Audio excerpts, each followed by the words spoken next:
ওকে, আমরা আজকে ফিফথ সেমিস্টারের ইন্ট্রোডাকশনের জন্য এসেছি। আমি যেই মুহূর্তে এখানে লিখছি ফিফথ, তার মানে কিন্তু তোরা একদম শেষের কাছাকাছি। আমি ফিফথ সেমিস্টারের ইন্ট্রোডাকশনে সিক্স সেমিস্টার সম্বন্ধে বলি। সিক্স সেমিস্টারে 3 months or 3 months and half time থাকে। অর্থাৎ যেই মুহূর্তে তুই ফিফথ সেমিস্টার শেষ করলি, টেকনিক্যালি কিভাবে তুই গ্র্যাজুয়েশন শেষের দোরগোড়ায় পৌঁছে যাবি, ইউ হ্যাভ নো আইডিয়া। তো যার জন্য এই ফিফথ সেমিস্টারটা সবাইয়ের কাছে প্রচন্ড গুরুত্বপূর্ণ। আমি আগামী 1 ঘন্টা 1 ঘন্টা 10 মিনিট যা বলতে চলেছি সেটা প্রচন্ড ইম্পর্টেন্ট। যদি কেউ চাস শুধু গ্র্যাজুয়েশন ডিগ্রিটা নিতে চাই, তো ঠিক আছে, ওয়েল অ্যান্ড গুড। কিন্তু যদি তার সাথে আর কিছু চাস কেউ, তাহলে কিন্তু তোকে যেটা করতে হবে, আমার সেশনটা পুরো বুঝতে হবে। প্রথমত ফিফথ সেমিস্টার তোদের সব থেকে টাফেস্ট সেমিস্টার এখনো পর্যন্ত। বিশেষ করে যারা অনার্সে পড়িস, এখনো পর্যন্ত এত টাফ সেমিস্টার তোরা কখনো ফেস করিসও নি, আর করবিও না। এটা হচ্ছে প্রথম আমার এতদিনকার পড়ানোর রিয়েলাইজেশন। যারা অনার্সে পড়িস তাদের 4খানা সাবজেক্ট থাকবে, আর জেনারেলে একটা থাকবে না। তো আমি আগে সাবজেক্ট গুলো লেখাই, লেখাতে লেখাতে বলবো এখনই কি সমস্যা কি আছে। লেখ সাবজেক্টস, সাবজেক্ট গুলো আগে লেখ। লেখ সাবজেক্টস। Number 1, audit. পুরো নাম অডিট অ্যান্ড অ্যাসিওরেন্স দরকার নেই, অডিট, শুধু অডিট লেখালাম। আমি একটু ছোট্ট করে বলে নিই অডিটিংটা সম্বন্ধে। এটা অনার্স জেনারেল দুজনকারই আছে, এবং এই অডিটিংটা কিন্তু পিওরলি থিওরি, পিওরলি পুরোপুরি একটা থিওরি। কতটা ইম্পর্টেন্ট, যারা সিএ পড়ে, সিএস পড়ে, সিএমএ পড়ে, তাদেরকে কিন্তু অডিট করতে হয়। তো অডিট কিন্তু প্রচন্ড ইম্পর্টেন্ট সেই সেন্সে, যদি তুই কোনো প্রফেশনাল এক্সামের দিকে যেতে চাস। কি করবি, কিভাবে পড়বি, আমি কি হেল্প করব, এভরিথিং আমি বলছি। প্রথমত যারা আমার কাছে প্রথম থেকে পড়িস তারা জানিস আমি থিওরি পেপারে অলওয়েজ সেলফ স্টাডি করাতে পছন্দ করি। তোমাকে কিন্তু সেলফ স্টাডি করতে হবে অডিটিং এ। অডিটটা কি? অডিট হচ্ছে একজন এক্সটার্নাল, একজন বাইরের লোক, যে তোর হিসাব পরীক্ষা করতে আসবে।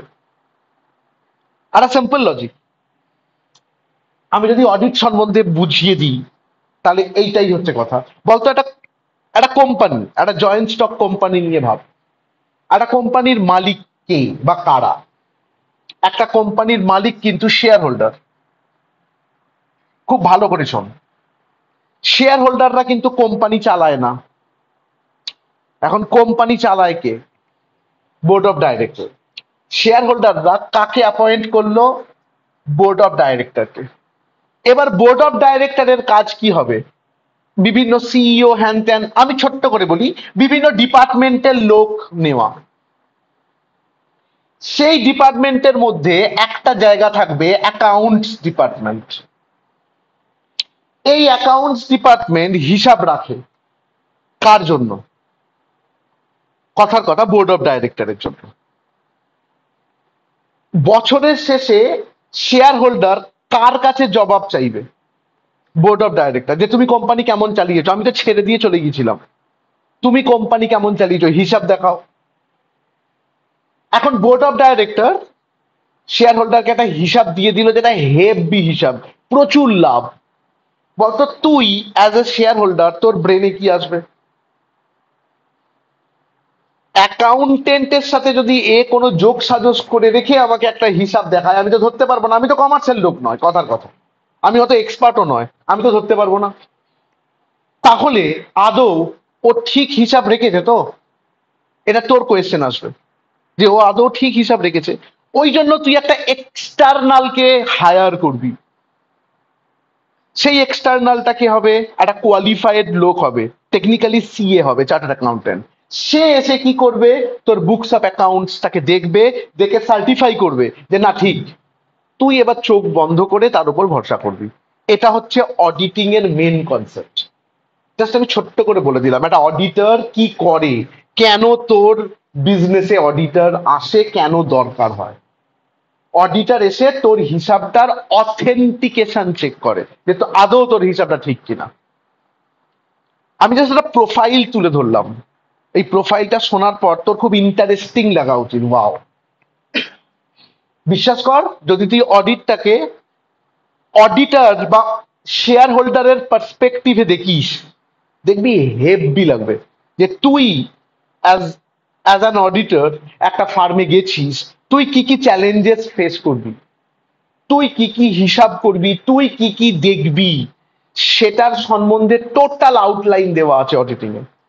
যদি কেউ তোকে বলে আমি অডিটিং এর নোট দেবো, তুই পাগলের মতো মুখস্থ করবি। তার মানে তার ফলে কি হলো আমিও জানি না, তুইও জানিস না। তোকে যেটা করতে হবে, তোকে ওই ভিতরে ঢুকতে হবে, ঢুকে ভাবতে হবে, বুঝতে হবে অডিটিংটা কি, আমি কি করছি। আমি এখানে আমার একটা পার্সোনাল এক্সপিরিয়েন্স শেয়ার করছি। আমাদের অডিটিং সেকেন্ড ইয়ারে ছিল, আমি যখন পরীক্ষা দিই ছিল, ডেফিনেটলি অডিটিং ছিল। আমাদের চারখানা ছিল honours paper, accounts, cost, management, auditing. প্রথম পরীক্ষা ছিল অ্যাকাউন্টস। কোনো একটা সিচুয়েশন ছিল, যারা অফলাইন তারা অনেকেই জানিস, আমি বারবার বলেছিলাম, এর জন্য আমার পরীক্ষাটা খুব ভালো মানে যায়নি। আমার নিজের জানা জিনিস ভুল হয়েছে। তারপরে গেছি আমরা কস্টিং দিতে, সেইটা ক্যারি ফরওয়ার্ড হয়ে গেছে, সেই খারাপ লাগাটা কস্টিং। আমি জানি কস্টিংটাও যেহেতু একটুখানি খারাপ হলো, আমি পরীক্ষা ড্রপ করব। ঠিক এই জায়গায় চলে আসে ম্যানেজমেন্ট। ম্যানেজমেন্টের কোয়েশ্চেনটা ওকে ঠিকঠাক দিয়েছি। তারপর আসে অডিটিং, এটা আমার সাথে হয়েছে। অডিটিং এর কোয়েশ্চেন পেপার আমাদের তো সাজেস্টিভ পড়া হতো, সাজেশন পাওয়া যেত আমাদের সময়, কারণ আমাদের সময় চুজিং অপশন ছিল, পাঁচটার মধ্যে দুটো করো, ছটার মধ্যে তিনটে করো, তো সাজেশন দেওয়া যায়। কোয়েশ্চেন পেপারটা নেবার পর আমার এখনো মনে আছে, আমি টোটাল হল দেখেছিলাম, সবাই এর ওর দিকে তাকাচ্ছে, আর আমি দেখেছিলাম যে একটাও কমন নেই আমাদের সাজেশন। জাস্ট বন্ধ, আমি পরীক্ষা দেবো না। 1 ঘন্টা পর খাতা জমা দেবো, দিয়ে বাড়ি চলে যাবো। 4 ঘন্টার পরীক্ষা ছিল। হঠাৎ মনে হলো লিখতে তো আরম্ভ করি, এবং বিশ্বাস কর ওই 4 ঘন্টা লেখার পর আমি প্রচন্ড স্যাটিসফাইড হয়ে যাই যে আমি দারুণ কিছু লিখেছি। আমার নিজের ওপর কনফিডেন্ট তৈরি হয়, এবং আমি ওই পরীক্ষাগুলো কন্টিনিউ করি। ওটা ছিল আমার লাইফের একটা খুব বড় রকমের মোড়। ওই অডিট কে বাঁচিয়েছে? বিশ্বাস কর, সেলফ স্টাডি। আমি কেন সেলফ স্টাডির ওপর ভরসা করি, আর আমি কেন বলি সেলফ স্টাডি একমাত্র তোকে বাঁচাতে পারে, আমার সাথে ঘটেছে একদম প্র্যাকটিক্যাল ঘটনা, আমি জাস্ট তোদের সাথে শেয়ার করলাম। ওই কোয়েশ্চেনটা যেখানে সাজেশন কমন ছিল না, আমি আমার কনসেপ্ট দিয়ে লিখেছি। আমি হিস্ট্রি কেমন করে পড়তাম, আমি কোথা থেকে কিভাবে তৈরি হয়েছি অ্যাজ এ স্টুডেন্ট, সেটাও দেখ। তুই যখন হিস্ট্রি পড়িস, তুই যখন শের শাহের শাসন ব্যবস্থা পড়িস, বা ভারত ছাড়ো আন্দোলন পড়িস গান্ধীজির, আমি জানি না তুই কি করে পড়িস, তুই মুখস্থ করিস হয়তো, কিন্তু যদি একদিনের জন্য তুই শের শাহের পয়েন্ট অফ ভিউ দিয়ে ভাবিস কেন তিনি ওই শাসন ব্যবস্থাটা তৈরি করেছিলেন, তার আগে কি ছিল, আর তিনি কি ইমপ্লিমেন্ট করতে চেয়েছিলেন, দেখবি তোর কাছে পুরো জায়গাটা ক্লিয়ার হয়ে গেছে। গান্ধীজির ভারত ছাড়ো আন্দোলনে কারা কারা ওনার পাশে ছিলেন, আর কোন কনটেক্সটে এইটা তৈরি হয়, যদি তুই ওই পুরো ব্যাকগ্রাউন্ডটা মনের সামনে আনতে পারিস, তাহলে তুই যখন খুশি লিখতে পারবি গান্ধীজির ভারত ছাড়ো আন্দোলন। অডিটিং তুমি যদি তৈরি করতে পারো এইভাবে, তাহলে তুমি রাজা। আর যদি তুমি বলো দাদা নোটস চাই আমার, তুমি পড়তে যাও না যে কোনো জায়গায়, কোনো সমস্যা নেই আমার, আই হ্যাভ নো প্রবলেম। কিন্তু প্রবলেমটা তোর হবে।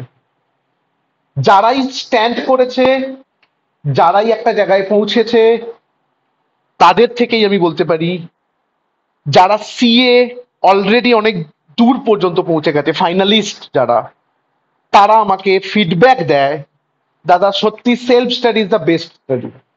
আমি তাদের ফিডব্যাকের কথা বলছি, শুধু বিকমের কথা বলছি না।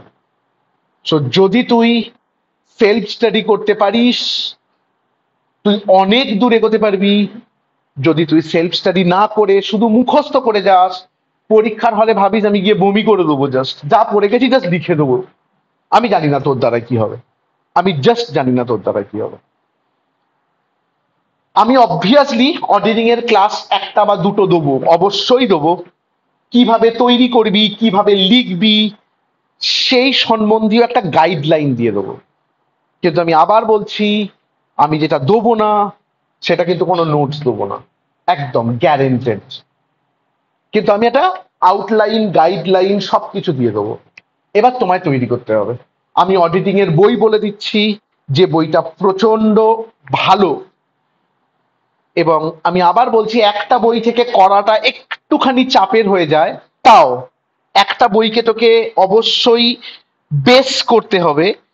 সেই বইটাকে আমি বলছি টিডি পাবলিকেশন, পাবলিকেশনের নাম লিখে রাখ, টিডি পাবলিকেশন,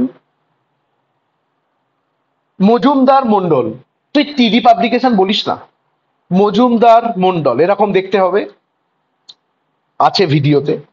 টিডি পাবলিকেশন, মজুমদার মন্ডল, ইংলিশ ভার্সানেও আছে, কিন্তু সমস্যা নেই। যারা বেঙ্গলি তারা বেঙ্গলি ভার্সানে কিনবি, যারা ইংলিশ তারা ইংলিশ ভার্সানে কিনবি।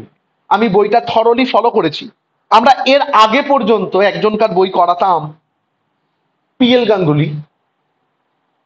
আমার পার্সোনালি মনে হয়েছে ওই বইটার ল্যাঙ্গুয়েজটা অনেক হার্ড, কিন্তু ওই বইটা প্রচন্ড স্ট্যান্ডার্ড। এই বইটার সাথে আমি আর একখানা বই বলছি, নট নেসেসারি তুই কিনবি, নট নেসেসারি, কিন্তু তুই যেটা করতে পারিস, তুই এটাকে পাশে রাখতে পারিস লাইব্রেরি থেকে। দিশারি পাবলিকেশন, দিশারি পাবলিকেশন আমার কাছে বইটা, আচ্ছা, মানে অথরের নাম পান বেরা, PAN, পান বেরা, BERA, পান বেরা। আর আমি একটা থার্ড বই বলছি, যে বইটা কলেজ লাইব্রেরিতে তো পাবিই পাবি, যেটা হচ্ছে PL গাঙ্গুলি, পদ্মলোচন গাঙ্গুলি বা গঙ্গোপাধ্যায়, PL গঙ্গোপাধ্যায়। তবে এর যেটা সমস্যা আমার মনে হয়েছে, ল্যাঙ্গুয়েজটা একটু হার্ড। তো আমার পার্সোনাল সাজেশন, প্রথম বইটাকে তুই কি করবি, বেস করবি, করে পড়বি। আর বাকি বই দুটো তোর একটা সাপোর্টিভ কাস্টের কাজ করবে, যাতে তোর কি হয়, পুরো কনসেপ্টটা ক্লিয়ার হয় এবং আমরা এইভাবে এগোতে পারি। আমরা অডিটিং এর কোনো ডেট রাখবো না, তোরা জানিস যারা আমার কাছে পড়েছিস, আমরা সানডে রাখি স্পেশালি একটা এক্সট্রা ক্লাসের জন্য। ওই সানডেতে যে আমাদের এক্সট্রা ক্লাস হবে, সেই এক্সট্রা ক্লাসের দিন আমরা কোনো একটা সময় অডিটিং সম্বন্ধে বলবো, যে কিভাবে পড়া উচিত, কিভাবে পড়া উচিত নয়, কিভাবে তৈরি করতে হবে। অডিটিং কিন্তু 6 মাসের সিলেবাস নয়, তোদের 6 মাস নেই।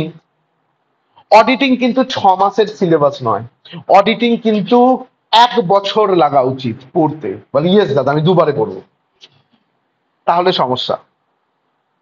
সো আমার সাজেশন,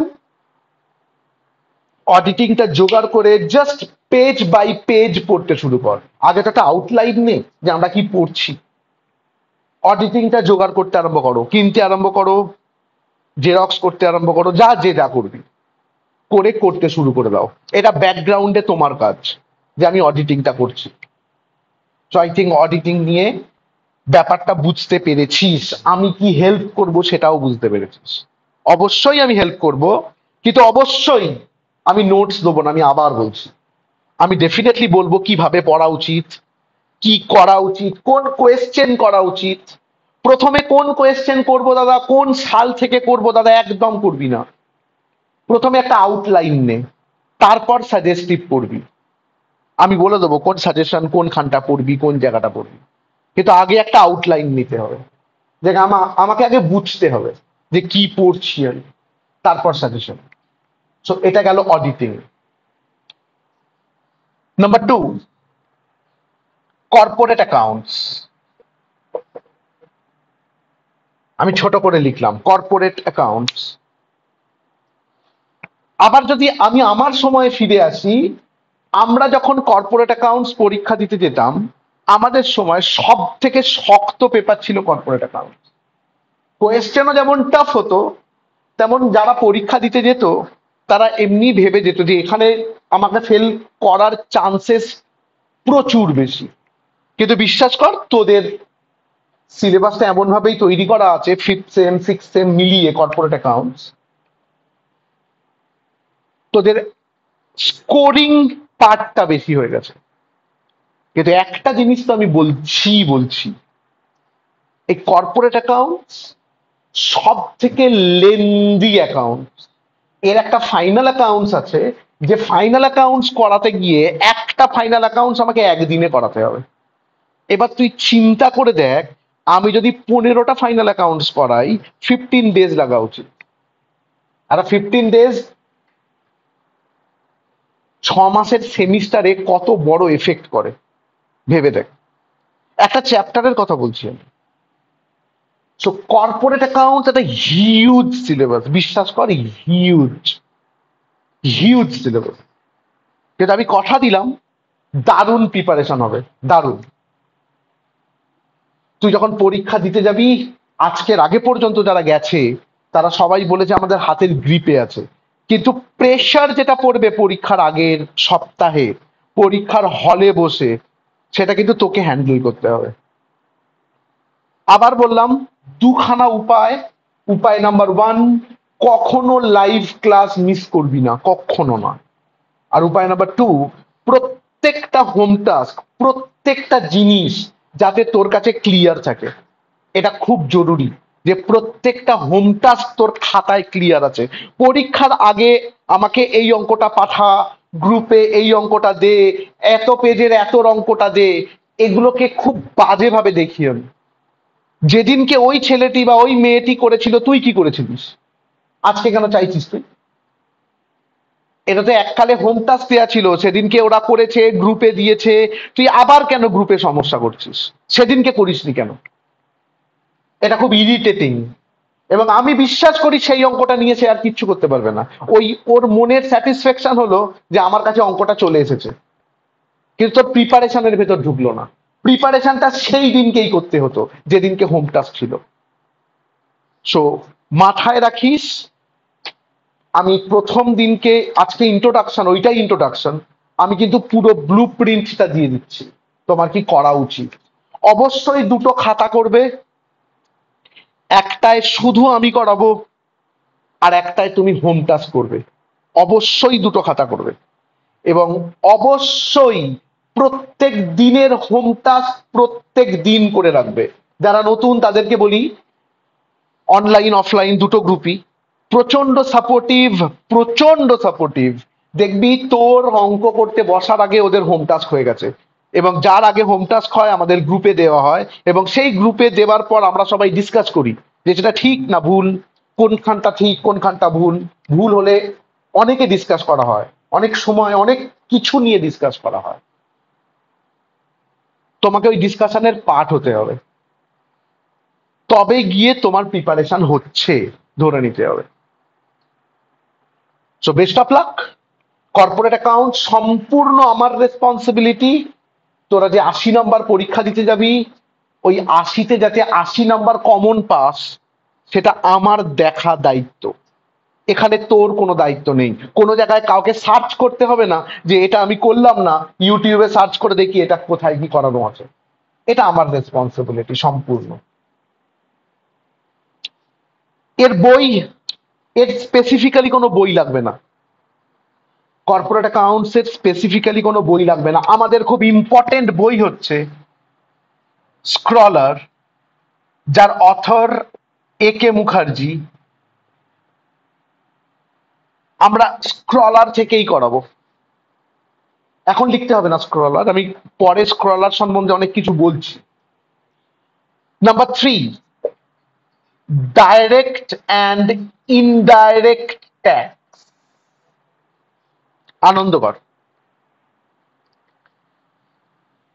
এই ট্যাক্সটাও, এই ট্যাক্সটাও ফোর্থ সেমিস্টারের কন্টিনিউয়েশন, এই ডাইরেক্ট ট্যাক্স। আর ইনডাইরেক্ট ট্যাক্স, জিএসটি আর কাস্টম ডিউটি আছে তোদের, এটা একদম নতুন। ডাইরেক্ট ট্যাক্সটা কিন্তু ফোর্থ সেমিস্টারের কন্টিনিউয়েশন।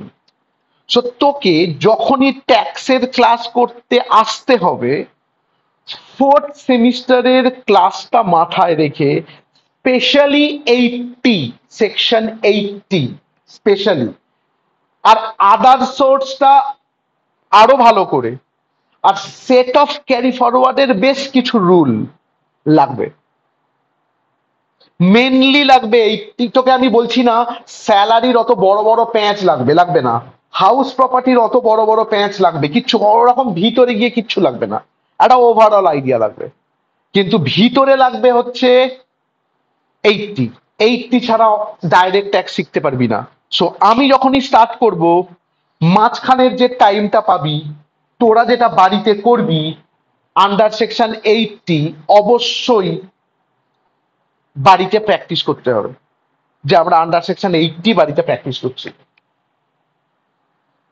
আর ইনডাইরেক্ট ট্যাক্স ডেফিনেটলি আমি করাবো, তবে ট্যাক্সের একটা মজা আছে, এই ট্যাক্সের থিওরি আছে। তোরা কিন্তু ফোর্থ সেমিস্টারের ট্যাক্সের থিওরি পাসনি, যেটা থিওরি সেটা অঙ্কর লেভেলের থিওরি, যেটা এখানে পিওরলি থিওরি পড়তে হবে ইনডাইরেক্ট ট্যাক্সে বিশেষ করে। সো ট্যাক্সের সিলেবাস একদমই হিউজ নয়, ট্যাক্সের সিলেবাস অনেক কম, এবং আমাদের একদম এরকম গ্রিপের মধ্যে থাকবে ট্যাক্সের সিলেবাসটা, এতটাই কম। এক্স্যাক্টলি এই জন্য আমরা এক্ষুনি ট্যাক্স স্টার্ট করব না, আমরা কোনোদিনই করি না। আমরা এখন কর্পোরেট 2 দিন করাবো, আমরা আগে কর্পোরেটটাকে অনেকখানি এগিয়ে নিয়ে যাব, তারপর আমরা ব্যাকগ্রাউন্ডে কর্পোরেট 1 দিন করাবো, ট্যাক্স 1 দিন করাবো। সো আমরা এক্ষুনি থেকে ট্যাক্স স্টার্ট করবো না, অ্যাটলিস্ট 1 মান্থ 1.5 মান্থ পর আমরা ট্যাক্স স্টার্ট করবো। আমরা 1-1.5 মাস কর্পোরেট অ্যাকাউন্টসটাকে একটা দুটো তিনটে চ্যাপ্টার এগিয়ে নিয়ে যাবো, এটা অলওয়েজ আমার স্ট্র্যাটেজি থাকে, এবারেও থাকবে।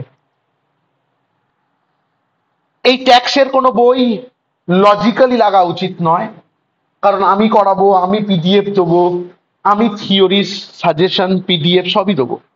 কিন্তু তাও যদি কেউ ভাবিস আমি এক্সট্রা করে ট্যাক্স পড়তে চাই করতে চাই, তোরা কেউ সিএইচ সেনগুপ্তার বই কিনতেই পারিস, চিন্তাহরণ সেনগুপ্ত, সিএইচ সেনগুপ্ত, এটা কিন্তু তোর স্পেশালি তোর জন্য। আমি কিন্তু করাবো না ওই বই থেকে, আমি করাবো স্ক্রলার থেকে, এবং আমি আমার মতো করে করাবো। তুই যদি স্পেশালি আলাদা করে পড়তে চাস তাহলে কিনতে পারিস, আদারওয়াইজ আমার এই দুটো বই লাগবে না। বড় করে বেস্ট অফ লাক। যারা জেনারেল তাদের কিন্তু এখানেই শেষ ফিফথ সেম, এবং আমি বিশ্বাস করি ম্যানেজ করা ঠিকঠাক, ওকে ম্যানেজ করে ফেলতে পারবি, কোনো অসুবিধা নেই। এখানেই চলে আসে যারা অনার্স, তাদের বেস্ট অফ লাক, তাদের আমি নাম্বার 4 লিখছি। যারা অনার্স তাদের জন্য নাম্বার 4, ইকোনমিক্স প্লাস ম্যাথ। এইবার আয় মজার জিনিস, এই ম্যাথটা তোরা 40 নাম্বারের ম্যাথ দিতে যাবি, এই ম্যাথটা কিন্তু স্ট্যাটিস্টিক্স নয়, এই ম্যাথটার নাম কি জানিস? অ্যাডভান্স ম্যাথ, বিজনেস ম্যাথও নয়, এটা কিন্তু অ্যাডভান্স ম্যাথ। সো এই ম্যাথটা একটা লেভেলের ম্যাথ, ভয় দেখাচ্ছি না। আজকের আগে পর্যন্ত যারা এই ম্যাথ আমার কাছ থেকে দিতে গেছে, তুই যে কোনো বাপ্পাদা স্টুডেন্টকে জিজ্ঞাসা করতে পারিস, তারা 40-এ 35+ তো কমন পেয়েইছে। আমি ডেফিনেটলি আমার রেসপন্সিবিলিটি নিয়ে ম্যাথটা করাবো, এবং এই ম্যাথে আমাদের এক্সপেকটেশন থাকবে 40-এ 40 পাওয়া, নিডেন পক্ষে 35+ কমন পাওয়া। তুই পাবি কিনা আমি বলিনি, আমি কমনের কথা বলেছি, তুই পাবি কিনা সেটা তোর প্র্যাকটিসের ওপর নির্ভর করবে। সো ম্যাথ আস্তে সম্পূর্ণ আমার রেসপন্সিবিলিটি, এখানে তোকে কোনো কিছু সার্চ করতে হবে না, কিছু দেখতে হবে না, তোকে বলতে হবে না যে এই টপিকটা দাদা করালো না, আমি একটা অন্য জায়গা থেকে দেখি, কিচ্ছু করতে হবে না, এভরিথিং আমার রেসপন্সিবিলিটি। এইবার চলে আয় দাদা ইকোনমিক্স। আমার একটা ইগো ছিল জানিস, এখন নেই মনে হচ্ছে শুনে, মানে আমি যেটা বলবো, কিন্তু আমার একটা ইগো ছিল যে এই ইকোনমিক্স আমি পড়াবো না। কারণ আমার একটা কোথায় ইগোটা কাজ করতো, বহুজনই আছিস যাদের আমি একা টিচার, একদম ফ্রম ফার্স্ট ইয়ার বা ফ্রম ফার্স্ট সেম। আমার ইচ্ছা ছিল একবার অন্য জায়গায় ঘুরে আয়, দেখ বাকিরা কেমন করে পড়ায়। একদম 11 থেকে এখানে অনেকে এই ঘরেই আছিস যারা কমার্স বলতে শুধু আমার কাছেই পড়েছিস, আর কোথাও পড়িস নি, তো জানিসই না বাকিদের বাকি বাইরে কেমন পড়া হয়। তো আমি আজকের আগে পর্যন্ত বলতাম এই ইকোনমিক্সটা বাইরে পড়ে যায়। দুটো জিনিস ফেস করতো, বিশ্বাস কর, এই শুধু ইকোনমিক্স পড়াতো সপ্তাহে একদিন 1000 টাকা করে, এটা ওরা ফেস করেছে। তুই আগের বছরে যাকে খুশি জিজ্ঞাসা কর। এবং তারপর ক্লাস করে ফিরে এসে বলতো দাদা কি ক্লাস করলাম বুঝতে পারলাম না, তুমি পড়াও প্লিজ। আমি পড়াতাম না। কিন্তু মজার জিনিস হলো এবছর সেকেন্ড সেমিস্টারে এই ইকোনমিক্সটা আছে এবং ওদেরকে আমাকে পড়াতে হয়েছে। ওখানে আর আমি ইগো কাজ মানে কাজ করাতে পারিনি, যেহেতু ওরা একদম স্টার্ট করেছে। যেহেতু ওরা করেছে, তো বেস্ট অফ লাক। আমি তোদের বলতে পারি এই ইকোনমিক্সটা আমি হেল্প করে দেবো। আমি একটা বই সাজেস্ট করব, সেই বই থেকে আমি পড়াবো। কিন্তু আমি বলছি যেসব টিচার নোটস দেয়, আমি কিন্তু ইকোনমিক্সের নোটস দেবো না, তুমি বানালে বানিয়ে নিতে পারো, কিন্তু আমি তোমাকে হেল্প করব, এইটুকু তোমাকে বললাম।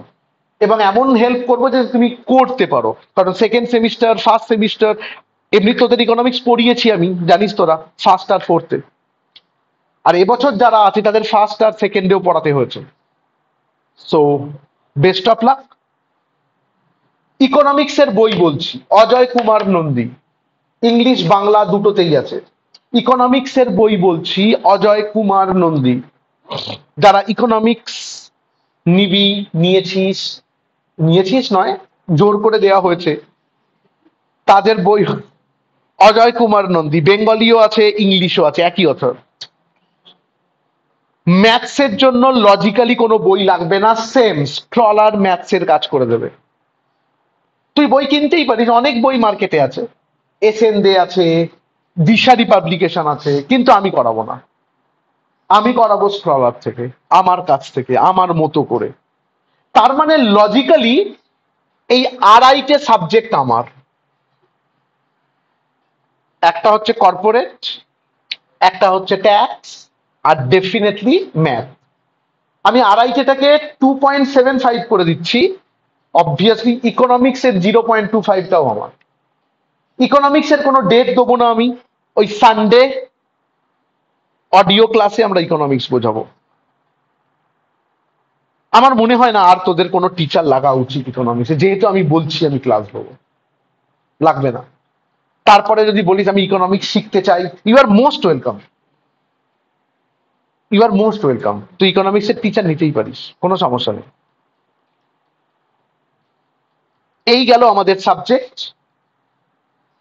তার মানে আমাদের সব থেকে ইম্পর্টেন্ট বই হয়ে গেল স্ক্রলার। এইবার আমার এই ক্লাসটা শেষ করার পরেই তোকে স্ক্রলার কিনতে দৌড়াতে হবে। দাঁড়া, আমার সাথে বুক ইন্ডিয়ার যিনি সেলসম্যান আছেন, মানে যিনি এজেন্ট আছেন, তার সাথে কথা হয়েছে কালকেই। নতুন প্রিন্ট বের করবে না, যদি বের করে জাস্ট ইয়ারটাকে পাঞ্চ করে বের করবে, কোনো রিপ্রিন্ট করে বের করবে। সো তুই আগের বছরের স্কলার নিতেই পারিস। এবং উনি আমাকে একটা কথা বলেছেন, বুক ইন্ডিয়ায় ডাইরেক্টলি চলে যেতে। তোদের কাছে স্কলার ছিল বুক ইন্ডিয়া, বুক ইন্ডিয়ার এ আছে, কি বলে ওর নাম, অ্যাড্রেস আছে ওই কলেজ স্ট্রিটেই। বুক ইন্ডিয়ায় যদি একসঙ্গে যাস, 6 জন 8 জন 10 জন, ওখানে কাউন্টারে আছে, যে বসে আছে, বলতে পারিস বাপ্পাদার নাম, চেনে ওরা। সেক্ষেত্রে বলবি ইয়েস দাদা কমিশন পাবে। একদম নয়, আমি ওইসব জায়গাতেই নেই। উনি আমাকে বলেছেন যদি এখান থেকে কিনতে আসে, আমি বলে রাখবো বেশি ডিসকাউন্ট তোদের দেবে, আমাকে কমিশন দেবে না, সরি। তো তোরা যেতে পারিস বুক ইন্ডিয়ায় বা কলেজ স্ট্রিট থেকে, আমি জানি না, তোরা দরদস্তুর করে কিনতে পারিস। নতুন যদি কলেজ স্ট্রিটের কেউ বলে যে নতুন প্রিন্ট বেরোবে, ওয়েট করে যাও, জানবি ভুয়ো কথা বলছে, ওর কাছে নেই বলে বলছে। নতুন প্রিন্ট বেরোবে না, আমি পাবলিশার্স এর কথা বলছি। পাবলিশার্স এর সাথে আমি কথা বলেছি, ওরা বলেছে নতুন প্রিন্ট বেরোবে না। নতুন যেটা বেরোবে ডেফিনেটলি সেটা শুধু ইয়ারটাকে লাস্টে ঢুকিয়ে দেবে, তো ইয়ারটা আমরা এমনি পেয়ে যাবো, অসুবিধা নেই। তো বড় করে বেস্ট অফ লাক। আমাদের স্ক্রলার ইমিডিয়েট বেসিসে দরকার, আমরা না হলে স্টার্টই করতে পারবো না। তো এই বইটা আগে কেন, তারপর তুমি কখন অডিটিং কিনবে, কখন ইকোনমিক্স কিনবে পরের ব্যাপার। আমরা অ্যাটলিস্ট 1.5 মান্থ পর এইগুলো স্টার্ট করবো। অ্যাটলিস্ট তুমি অডিটিং বই কিনেই পড়তে শুরু করে দিতে পারো, আমি তোমাকে হেল্প করবো 1.5 মান্থ পর। সো বড় করে বেস্ট অফ লাক। এবার আসবে আমি কি কি বার কি কি পড়াবো। তোরা জানিস সবাই টুইসডে, থার্সডে আর স্যাটারডে এই তিনটে দিনই আমাদের ক্লাস হবে 5th আর 6th সেমিস্টারের জন্য। এটা চেঞ্জ হবে না আর, 5 PM। এবং এই দিনকে কিন্তু ম্যাথ হবে পিওরলি, আর কিচ্ছু হবে না। বৃহস্পতিবার দিন আছে বিকেল 5টার সময় ম্যাথ হবে। এই দুটো দিন লজিক্যালি, প্র্যাকটিক্যালি একদিন কর্পোরেট অ্যাকাউন্টস হওয়া উচিত আর একদিন ট্যাক্স হওয়া উচিত, কিন্তু আমরা এখন ইমিডিয়েট বেসিসে এই দুদিনই কি আরম্ভ করবো বলতো, অ্যাকাউন্টস। আমরা ট্যাক্সটা 1 মাস বা 1.5 মাস পর স্টার্ট করবো। সো বড় করে বেস্ট অফ লাক।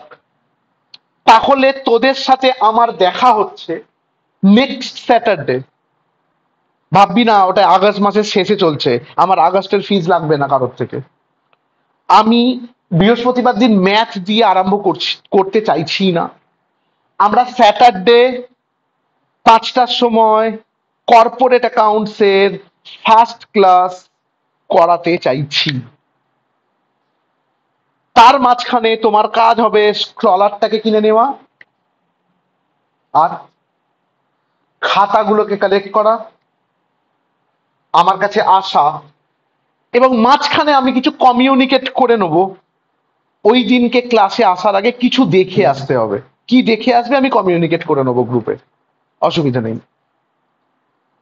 বলে নি এটা দেখতে 4খানা, অনার্সকে বলছি, কিন্তু বিশ্বাস কর এই ঘরের মধ্যে শুধু আমি জানি তোদের উপর কি প্রেশার আসতে চলেছে, তোরা জানিস না, কারণ সিলেবাসটা তো আমি জানি। From the from the very first day তোমাকে সেই লেভেলে সিরিয়াস থাকতে হবে। এবং সবাইকে বলছি একটা করে চ্যাপ্টার হয়ে যাবার পর সেই চ্যাপ্টারের রিভিশন করতে আরম্ভ করতে হবে। যেদিনকে পরীক্ষার 2 দিন 3 দিন আগে একসঙ্গে তোর ব্রেনে যখন এই প্রেশারটা পড়বে, যদি বাড়িতে প্রেশার কুকার খারাপ হয়ে যায় বলবি আমার মাথায় রান্না করে ফেলো, এমনি আমার মাথাটা প্রেশার কুকার। তো বড় করে বেস্ট অফ লাক। প্রচন্ড প্রেশার আসতে চলেছে। এবং কয়েনের উল্টো দিক, এখানে সাপ্লিমেন্টারি পেলে 6টা মাস নষ্ট। 6 সেম হয়ে গেল, গ্র্যাজুয়েশন শেষ হয়ে গেল, তুই কোনো জায়গায় ভর্তি হতে পারবি না যেখানে গ্র্যাজুয়েশন লাগে। ইভেন আমি একটা ছোট্ট গল্প বলি, এতদিনে 6 সেম এর রেজাল্ট বেরিয়ে যাওয়া উচিত। একটি ছেলে যে 6 সেম এক্সাম দিয়েছে, যার 5th সেম পর্যন্ত কিচ্ছু আটকে নেই, সে সেন্ট জেভিয়ার্স কলেজে PGDM বলে একটা কোর্স আছে ম্যানেজমেন্টের মতো, মানে MBA এর একটা লোয়ার লেভেল, সেইটার ইন্টারভিউ দিয়ে দিয়েছে, সিলেকশন হয়ে গেছে। 40,000 ডাউন পেমেন্ট করার ডেট হচ্ছে আগস্ট 15 এর মধ্যে ছিল। সে ভয়ে পেমেন্ট করতে পারছে না, সে রিকোয়েস্ট করছে যে আমাকে এক্সটেন্ড করা হোক, যেহেতু তার রেজাল্ট বেরোয়নি। কারণ সেখানে বলা আছে যদি সাপ্লিমেন্টারি থাকে টাকাটা নন রিফান্ডেবল। এখন সে ভালো পরীক্ষা দিয়েছে, কিন্তু সিইও এর উপর আমরাও ভরসা করি না। 40,000টা পুরোপুরি দাওয়ে চলে যাবে। আমি কি বললাম তোর 6 সেম এর রেজাল্টও বেরিয়ে গেছে, তুই ওরকম একটা কোর্সে এনরোলমেন্টের জন্য গেলি, 5th সেম এর কোনো একটা জায়গায় আটকে আছে, ইউ আর ফিনিশড, শেষ। একটা জিনিস আগে জরুরি, কোনো সাপ্লিমেন্টারি থাকবে না। আর এই ম্যাথ ইকোনমিক্স নিয়ে আমি একটা খুব ফানি গল্প বলতে পারি, নাম না করে, কারণ এটা রেকর্ডেড আছে, আমি নাম করছি না। যদিও আমি জানি সে হয়তো দেখবে এবং সে বুঝবে আমি কার সম্বন্ধে বলছি। এই ম্যাথ ইকোনমিক্স নিয়ে একটা খুব ভালো গল্প বলি। এই ম্যাথ ইকোনমিক্স আগেকার দিনে না সেকেন্ড ইয়ারে ছিল, প্রথম যখন ইন্ট্রোডিউস হয়, পরে সেকেন্ড ইয়ারে দিয়ে দেয়। সেই বছর একটি ছেলে পরীক্ষার জাস্ট আগে আমায় ফোন করে যে দাদা এত প্রেশার নিতে পারছি না, আমি এই ম্যাথের একটা পার্টিকুলার চ্যাপ্টার যেখান থেকে প্রায় 20 থেকে 25 নাম্বার আসে, আমি ওটা ছেড়ে দিচ্ছি, ওটা আমি পাচ্ছি না দাদা, আমি ইকোনমিক্স করে নেবো হেভি করে, ম্যাথ বাকিগুলো সব করে নেবো। ভেরি গুড, কি বলবো আমি। সে পরীক্ষা দেয় এবং যথারীতি 2 থেকে 3 নাম্বারের জন্য সাপ্লি পায়। ওদের তো সাপ্লি ছিল না, ফেল ছিল। পরের বছর আবার দিতে যায়, ততক্ষণে কি হয়ে গেছে, এই সেকেন্ড ইয়ারের গল্পটা থার্ড ইয়ারে চলে গেছে, ম্যাথ ইকোনমিক্স। আর সেকেন্ড ইয়ারে অডিটিং চলে এসেছে তখনকার দিনে, এবং সে পরীক্ষা আবার দেয়, সে আবার সাপ্লি পায়, এবং তার খুব বাজে রকম ভাবে সে আবার পরীক্ষা দেয় এবং আবার সাপ্লি পায়। লাস্টে ডিপ্রেসড হয়ে গিয়ে বলে আমি পরীক্ষাই দেবো না। তারপর আসে করোনা। যখন করোনা আসে তখন ওর নাম লিস্টে চলে আসে, এবং ওকে বুঝতেই পারিস করোনাতে দেখে দেখে পরীক্ষা দিয়েছে সবাই, ওর নাম চলে আসে এবং বলে ও দেখে দেখে পরীক্ষা দিতে পারবে। বাও, মানে ও কোয়েশ্চেন পাঠিয়ে দেবে, পরীক্ষা দিয়ে সাবমিট করে দেবে। ও আমার সাথে যোগাযোগ করে, দাদা আমি যাব, করে দেবে অঙ্কগুলো প্লিজ। আমি হ্যাঁ ডেফিনেটলি। ছেলেটির সাথে আমার অনেক ভালো সম্পর্ক, ছেলেটি আমার অনেক কাজ করে অ্যাকচুয়ালি, এখনো আমার ইনকাম ট্যাক্স এর কাজ করে ছেলেটি। বুঝতে পারছিস সেই লেভেলের ভালো ছেলে। চণ্ডীতলার বুকে দাঁড়িয়ে প্রায় 20,000 ইনকাম করে, সে যে কোনো কোম্পানিতে চলে যেতে পারে সিনিয়র অ্যাকাউন্টেন্ট হিসেবে, কিন্তু গ্র্যাজুয়েশন ডিগ্রি নেই। এবার সে পরীক্ষাটা দিতে বসে, আমার কাছে আসে, সবাই সেদিনকে আরো সবাইকার পরীক্ষা ছিল, ও এসে বসে, যখন কোয়েশ্চেন পেপার খোলে ওর কোড দিয়ে, তখন অডিটিং আসে। ওই চেঞ্জটা ওরা আর মাথায় রাখে না, বলে দাদা ম্যাথ করবো তো অডিটিং চলে আসে কেন? কি আর করবি, গুগল সার্চ করলে, বিশ্বাস কর, ক্লাসিক কেস, ওই অনলাইনে শুধু একজনই ফেল করে, যে হচ্ছে ওই ছেলেটি। কারণ ওদের খাতায় আছে ম্যাথ, কোয়েশ্চেন চলে আসে অডিটিং, ও দেয় অডিটিং, ওর রেজাল্টে আসে 0। ছেলেটির গ্র্যাজুয়েশন হয় না, ছেলেটি এখনো চণ্ডীতলায় আছে, আমাদের কাজ করে, খুব ভালো কাজ জানে, খুব ভালো কাজ জানে, এভরিথিং। সে সি এর আন্ডারে কাজ করে, সে সব কাজ জানে, কিন্তু সে কখনো চণ্ডীতলা ছেড়ে বেরোতে পারবে না। আর ক্লাসিক কেস বললাম, এই ম্যাথ ইকোনমিক্স তার সাথে কি করেছে, বেস্ট অফ লাক। তোদের পরেও সিলেবাস চেঞ্জ হয়ে যাচ্ছে, তো আমি জানি না। একটা ক্লাসিক কেস বললাম জাস্ট আমি। আস্তে, প্রথম আমাদের পার্সেন্টেজটা ঠিক করার আগেও আমাদের প্রথম কাজ থাকবে যাতে সাপ্লিমেন্টারি না পাওয়া যায়, এবং সেকেন্ড কাজ অবশ্যই আমাদের একটা পারফেক্ট পার্সেন্টেজ পেতে হবে। তো বড় করে বেস্ট অফ লাক। এইটা আমাদের সাবজেক্ট, কি করতে হবে বলে দিলাম, কিভাবে করতে হবে বলে দিলাম। এটা ছিল ব্লু প্রিন্ট, এটা আমাদের ক্লাসের ফার্স্ট পার্ট। অবশ্যই আমি সেকেন্ড পার্ট আরম্ভ করছি এক্ষুনি, তার আগে আমি অনলাইনকে জিজ্ঞাসা করি, বুঝেছিস?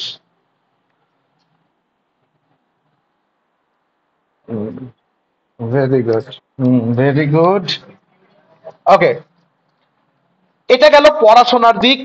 আমি প্রথম দিন থেকে কথা দিয়েছি তোদেরকে, পড়াশোনা ছাড়াও আমরা কিছু শেখাবো। আমরা সেকেন্ড পার্টে যাই, এবং সেকেন্ড পার্ট কিন্তু তোর কেরিয়ার। যদি তুই আজকে কোনো রকম ইনিশিয়েটিভ না নিস, আমি তোকে লিখে দিচ্ছি তোর কেরিয়ার হবে না। আমি কিন্তু এইটুকু তোকে বলে দিলাম, তোর কেরিয়ার হবে না। এখন ইনিশিয়েটিভ নেওয়া মানে কোনো জায়গায় ভর্তি হয়ে যাওয়াটাও নয়, কথার কথা। ইনিশিয়েটিভ নেওয়া মানে হচ্ছে তোকে বুঝে নেওয়া যে আমি কি করব। দেখ, ফিফথ সেমিস্টার স্টার্টিং এর আগে কিন্তু আমি পুরো ব্লু প্রিন্টটা দিয়ে দিলাম যে আগামী 6 মাস আমরা কি করব। তোর এই কেরিয়ারের ব্লু প্রিন্ট যদি তৈরি না থাকে, গ্র্যাজুয়েশনের পর তুই খেই হারিয়ে ফেলবি। একটা ছোট্ট গল্প বলি, একটা ছোট্ট গল্প বলি। ফোর্থ সেম শেষ হবার পর যখন একজন, দুজন, তিনজন আমাকে পার্সোনালি মেসেজ করে, দাদা কবে থেকে ফিফথ সেম স্টার্ট করবে, আমার ভালো লাগে। আমি এইটা যখন অনলাইন গ্রুপে বলেছিলাম, অনলাইন গ্রুপের বেশ কয়েকজন বলেছিল যে তারা কারা, যে যারা পরীক্ষার শেষ হবার সঙ্গে সঙ্গে বলছে আবার কবে থেকে স্টার্ট হবে। আমি সবার উদ্দেশ্যে বলছি, যেদিন 6 সেম দিয়ে বাড়ি আসবি সেদিনকার মেন্টালিটি তুই একবার মানে মিলিয়ে নিস আমার আমার কথাটা। এটা তো ভিডিও থাকছে, ভিডিওতে থাকছে। যেদিনকে 6 সেম দিয়ে বাড়ি আসবি, মানে 4th সেম দিয়ে ফিরেছিস, হেব্বি আনন্দ হয়েছে, ওয়াও এখন আমাদের ছুটি কাটানোর সময়। 6 সেম দিয়ে যখন আসবি, বিশ্বাস কর তুই মোটেই এনজয় করবি না, তোর মনে হবে 6 সেমটা না শেষ হলেই ভালো হতো। কারণ তুই আর লুকিয়ে পড়তে পারবি না এটা বলে যে আমি পড়াশোনা করছি। এবার যদি বলে কি করছিস, তখন কিন্তু তোকে বলতে হবে কি করছিস। আই থিঙ্ক বুঝতে পারছিস আমি কি বলছি। সেদিনকে আজকে থেকে যদি ঠিক না করে রাখিস, সেদিনকে দেখবি তোর বন্ধু যেখানে যাচ্ছে তুই সেখানে যাচ্ছিস, তুই নিজে থেকে যাচ্ছিস না। আর সবাই কোথায় যায়? সবাই যায় যেখানে সবাই যায়, লজিক। তোকে একটুখানি অফবিট চিন্তা করতেই হবে, করতেই হবে, এটা শিখতে হবে। তুই জানিসও না, অনেক ছোট ছোট কোর্স আছে। ক্যালকাটা ইউনিভার্সিটি পিজিডিএমএ করায়, ওই যে বললাম আমরা জেভিয়ার্স করাচ্ছে, ওদের প্লেসমেন্ট সেল খুব ভালো। 1,20,000 টাকায় করায় কোর্সটা, এবং ওরা ঠিকঠাক প্লেসমেন্ট দেয়। ছেলেটি লিঙ্কডইন বল বা হ্যান ত্যান জায়গা থেকে সব সোর্সের থেকে খবর নিয়েছে, বলছে দাদা আমি সব খবর নিয়েছি, হেভি প্লেসমেন্ট সেল। এবং ছেলেটি প্রচন্ড স্মার্ট, আমি জানিও পারবে। মানে রাজারহাট নিউ টাউনে বাড়ি, সেই লেভেলের ছেলে।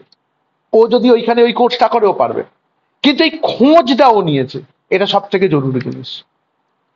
তোমাকে কিন্তু তোমার কেরিয়ার কি হবে সেই নিয়ে নিজেকে ইনফরমেশন নিতে হবে। আমি বলছি, তুই বলবি দাদা আমার ফ্যামিলিতে টাকা পয়সা দিয়ে আমায় হেল্প করতে পারবে না, আমাকে খুব জোর হলে অ্যাকাউন্টেন্ট হতে হবে। ওকে, ভেরি গুড। একটা অ্যাকাউন্টেন্টের জেনারেল মাইনে কত? 8 to 12 পার মান্থ 1000। আমি বলি তুই যদি অ্যাকাউন্টেন্টই হতে হয়, তোর যদি মনে হয় আমি অ্যাকাউন্টেন্টই হব, তুই তার সাথে ট্যাক্স কনসালটেন্সি শেখ। তোর হাতে একটা এক্সট্রা এজ চলে আসবে। জানি আমি মানে ভিডিওতে বলছে, মানে বলছি আমি আমি ইনস্টিটিউশনের নাম বলছি, বেঙ্গল ট্যাক্স কনসালটেন্ট। ওরা হারগিস প্লেসমেন্ট দেয় না, ওরা তোদের মতো স্টুডেন্টকে শেখানোর জন্য প্রতিষ্ঠানও খোলেনি। ওরা প্রতিষ্ঠান খুলেছে যারা বাঘা বাঘা লোক, তারা ট্যাক্স শিখতে এলে মানে কিভাবে শিখবে, যারা সিনিয়র অ্যাকাউন্টেন্ট তারা যদি ট্যাক্স শিখতে আসে, কিন্তু ওরা তোদেরকেও শেখাবে। ওখান থেকে বেশ কয়েকজন করেছে, তাদের ফিডব্যাক দাদা দারুণ শেখায়। আমি বলছি ওটা তোর কেরিয়ার তো হবে, কিন্তু ট্যাক্স কনসালটেন্সির জন্য শুধু যাচ্ছিস না, তুই অ্যাকাউন্টেন্টের জন্যই যাচ্ছিস, তার সাথে তুই ট্যাক্স কনসালটেন্সি করছিস, এবং একটা 8 থেকে 12 হাজার টাকার মাইনের চাকরি পেয়েছিস, কথার কথা। তুই তার সাথে পরে 1 বছর 2 বছর পর ডিস্টেন্সে এমবিএটা করে নিয়েছিস। এখন তোর যে মার্কেট ভ্যালু হবে সেটা আর অনেকের হবে না। এই প্ল্যানিংটা জরুরি। আমার টাকা পয়সা আছে, আমাকে বাড়ি থেকে হেল্প করবে, আমি একটা দারুণ জায়গা থেকে এমবিএ করব, আমি খোঁজ নেবো কোথা থেকে এমবিএ করব। সেই এমবিএটা করার জন্য প্রিপারেশনটা আমি এক্ষুনি থেকে স্টার্ট করব। আমি অনলাইনে ক্যাট বা ম্যাটের প্রিপারেশন করব। কে বলে যে অনলাইনে ভালো পড়া হয় না? আমি পড়াই তো, আমি ক্যাট ম্যাট পড়াবো, বলছি আমি। এইবার তোকে খোঁজটা নিতে হবে, কোথা থেকে করবি, কিভাবে করবি। বিশ্বাস কর, কেউ বসে নেই তোকে গুলে খাইয়ে দেওয়ার জন্য, কেউ নেই। আমি একটু চেষ্টা করি বটে, কিন্তু বাকি কেউ নেই। তোমাকে নিজেকে পড়তে হবে। এই জন্য সেলফ স্টাডির গুণটা তোর কাজে লাগবে। যেখানে সবাই বলে যে আমি গুলে খাইয়ে দিচ্ছি, আমি এমন নোট বানিয়ে দেবো পরীক্ষায় শিওর পেয়ে যাবি, তাদেরকে সেইখানে গিয়ে পড়াশোনা করতে বলিস, তারপর কি করবে? ঠিক আছে আমি বুঝলাম, বিকমে অডিটে এমন একটা নোট বানিয়ে দিল যে তুই একদম শিওর পেয়ে যাবে, এমন করে গিয়ে লিখে দিবি, লিখে দে। তুই কি শিখলি? কিচ্ছু শিখলি না। যারা টিসিএস এ কাজ করে আমার কাছ থেকে গিয়ে, যারা জেনপ্যাকে কাজ করে আমার কাছ থেকে যারা পেয়েছে, যারা কমার্স ব্যাকগ্রাউন্ড থেকে পেয়েছে, তাদের কোনো কাউকে জিজ্ঞাসা করিস, বলবে আধা ঘন্টা ধরে কমার্স নিয়ে কোয়েশ্চেন করেছে, আধা ঘন্টা ধরে। দীপ পল্লব বলে একটি ছেলে, যে টিসিএস আর জেনপ্যাক একসঙ্গে দিয়ে এসছে, ও বলছে দাদা দুটোতেই হয়ে যাবে। তাকে আমি জেনপ্যাকের সম্বন্ধে জিজ্ঞাসা করলাম কি কোয়েশ্চেন করেছে, বলছে দাদা আধা ঘন্টা অ্যাকাউন্টস কোয়েশ্চেন করেছে। প্রথম কোয়েশ্চেনই ছিল ডেফার্ড রেভিনিউ ইনকাম কি। আনন্দকর। ডেফার্ড রেভিনিউ কি, আমি তোদেরকে বললে তোদের অর্ধেক বলতে পারবি না। ও গ্র্যাজুয়েশন করার 1-1.5 বছর পর এই কোয়েশ্চেনটা ফেস করছে। বুঝতে পারছো তোমার কোথায় গিয়ে কোয়েশ্চেন করবে? খেয়াল রেখো। যেমন অঙ্ক আমি শেখাচ্ছি বেস থেকে, তাহলে তো আমি অঙ্কেরও নোটস দিয়ে দিতে পারি। শোন, এটা অঙ্কের নোটস, মুখস্থ করে ফেল, অঙ্ক হয়ে গেল। তখন তো তুমি বলছো কোথায় দাদা বোঝাও, দাদা লজিক দাও, দাদা কেন এটা হচ্ছে আমাকে আর একবার বলো। তুমি থিওরির ক্ষেত্রে বলছো না কেন? তখন তুমি চাইছো একটা শর্টকাট হয়ে যাক, আমি গিয়ে লিখে দেবো। তোর মনে হয় এটাতেই হবে? হবে না। তো যেটা জরুরি সেটা হলো, এখন জয়েন করছে, ছেড়ে দে। যেটা জরুরি সেটা হলো তোমাকে যেটা করতে হবে, তোমার কেরিয়ার কি হওয়া উচিত তার জন্য যে বেবি স্টেপ, সেই বেবি স্টেপটা এখনই নিতে হবে, না হলে কিন্তু পারবে না। এবার বলবি দাদা কি করব বলে দাও। আমি কেউ নয়, আমি তোকে কি বলবো বল। তোর কাছে স্মার্টফোন আছে, তোর কাছে ইউটিউব আছে, তোর কাছে গুগল আছে, তোর পা আছে, হাত আছে, তুই গিয়ে কোম্পানিতে যেতে পারিস। তুই সমস্ত কোম্পানি ভিজিট কর, যা না কর না, ইন্টারভিউ গুলো দে না। 90% জায়গায় দেখবি ইন্টারভিউ হবে। তুই যখন গিয়ে কথা বলবি ওরা ডেট বলে দেবে, আমাদের কোম্পানিতে এখন ভ্যাকেন্সি নেই, এই সময় হবে। যোগাযোগ রাখ, পার্সোনাল কন্ট্যাক্টস তৈরি কর, ইন্টারভিউ গুলো দে। কি কোয়ালিফিকেশন লাগে দেখ, ইন্টারভিউতে কি কোয়েশ্চেন হয় দেখ, তোর সাথে কারা দিতে আসছে দেখ, তাদের কোয়ালিফিকেশন দেখ, ইংলিশে কথা বলতে মানে কথা বলতে পারছিস কি দেখ। দেখতে হবে তোকে। আমি কেউ নয়, আবার বলছি আমি কেউ নয়, আমি কিচ্ছু করতে পারবো না। আমি শুধু তোকে বলতে পারি এটা হতে পারে, এটা হয়। বাকি যা করতে হবে সেটা তোকে করতে হবে। You are the responsible person for your career, কেউ নয়। আমি শুধু তোকে বলে দিচ্ছি। যদি বলিস আমি ক্লাবে বসবো, আমি গল্প করব, আমি চ্যাট করব, আমি গেম খেলবো, আমার কিচ্ছু বলার থাকবে না। এই সময় যে কেরিয়ার তৈরি করতে পারবি না সে আর পরে পারবি না। চাটনি তৈরি করা জানিস তো? চাটনি, তুই চাটনি তৈরি হয়ে গেছে, খেয়ে মাকে বললি মা মিষ্টি হয়নি, বিশ্বাস কর তখন যদি চিনি দেয় তোর মা, সেই চাটনিতে চিনি গুলবে না। চিনি দেবার একটা স্পেশাল টাইম থাকে চাটনিতে, যখন পুরোটার মধ্যে গুলে যায়।